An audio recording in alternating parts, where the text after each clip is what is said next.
Well, a team of students from UConn could be helping our next mission to the moon. Talk about smart cookies. Smart cookies is right. Yeah, the group is one of 7 from universities all across the country who were chosen as finalists in the NASA Big Idea Challenge. 3 of the team members are here today to tell us more. Hello. Hello. Okay, so first I want you all to introduce yourselves and then tell us what year of university you're in. I'm Teresa Nozell from the University of Connecticut, double majoring in chemical engineering and material science and engineering. Oh my God. And you're graduating this fall? This fall, yes. Okay. Congratulations. Thank you. My name is Michael S. Eblenaye. I am a senior mechanical engineering major from the University of Connecticut. Incredible. Fantastic. My name is Ratish Bhargava, and I'm an engineering physics major from UConn. Okay, so we're talking about going to the moon here. When I look at the moon, I see, you know, we see it on our iCams in the morning. When you look at the moon, what do you see? Oh, potential. Potential. There's so much I potential. love that answer. In what way? That's what our modality is like being built and developed for, this morphing modality to get into those craters. The purpose is to create a sustained presence on another celestial body, so the moon is our closest neighbor, but we need water to do that. And they expect to find water frozen on the moon, and they expect to find it at those craters, but it's very difficult terrain, so that's why our modality is being developed to navigate that terrain. So talk to us about that, because this Big Idea Challenge from NASA, first of all, what was the application process like? What steps did you guys go through? And you're going to present your project next month in Pasadena, right? Yes. That's incredible. So how did you even begin? How did this idea spring from your minds?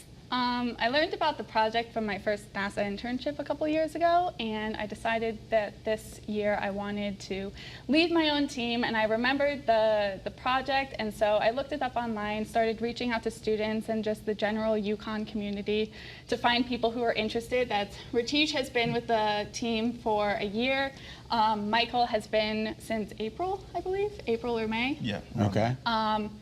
But it just has slowly grew and grew and grew. We spent last fall writing a proposal for 4 months. We submitted it in January and received the funding in February, and took off right away in buying supplies and starting to build our concept. And Michael, how many people are on the team? There are around 22 right now. 22 people, and you all have to work together. How does that happen? That's got to be challenging. I mean, you know, because people have different inputs, people have different personalities, how does that happen? Like Teresa mentioned, I joined around in April, so I assume I missed most of the hectic beginnings. But when I came there, it was still... What a polite way of saying that.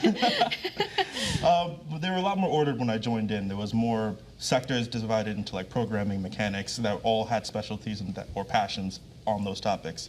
They were all working pretty hard on it, and there was still a big factor of, you know, beautiful chaos, but it was incredible to see, just to see all those minds thinking, because they all had the same goal at the end, and they had different perspectives coming in, but they was all working towards the same project. That's just great. Yeah, and then Ratish, talk to us a little bit about, because the modality that you guys are building, obviously you're talking about finding water, but what exactly goes into the project that you've put together? So just to give a background on what the modality is itself. So basically it's a morphing modality, so it can drive like a tank essentially, but also walk like a quadruped. Wow. So the functionality is it's able to go into craters and like climb out of it, go on icy conditions, you know, all sorts of different types of terrain.